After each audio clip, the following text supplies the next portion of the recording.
Hello बच्चों, let's see this question. The question says the fringe width in Young's double slit experiment can be increased if we decrease. Option A, separation of the slits. Option 2, distance between the source and the screen. Option 3, wavelength of the source. Option 4, all of these. So question में कहा गया है कि जो fringe width है in Young's double slit experiment वो increase होगी यदि हम डिक्रीज करेंगे इसको, सेपरेशन ऑफ द स्लिट्स को, distance between source and screen को, and wavelength of the source को।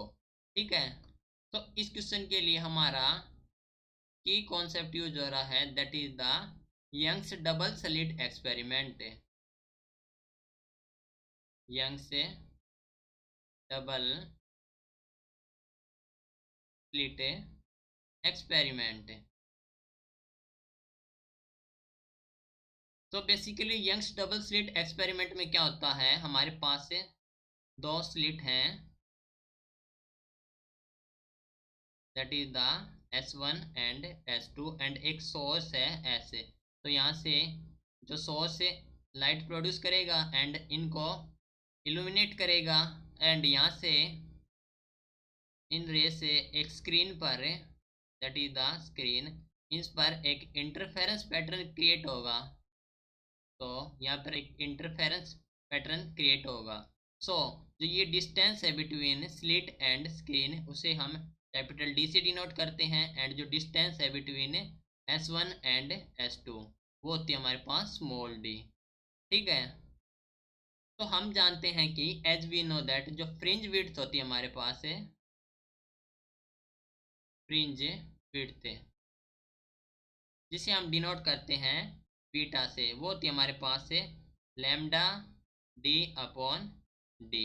ठीक है, जहाँ पर हमारे पास एक कैपिटल डी है distance between slit and screen, distance between slit and screen, and small D हमारे पास है डिस्टेंस बिटवीन द स्लिट से, यानी कि सेपरेशन ऑफ द स्लिट से, सेपरेशन ऑफ स्लिट से। ओके, तो क्वेश्चन में कहा गया कि जो फ्रिंज विड्थ है in Young's double slit experiment increase होगी यदि हम डिक्रीज करेंगे।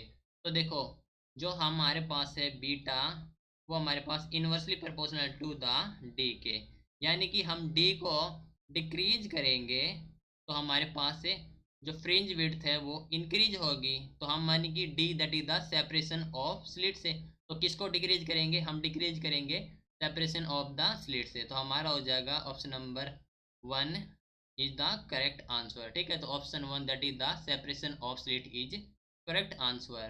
Right, hope you understood it well. Best of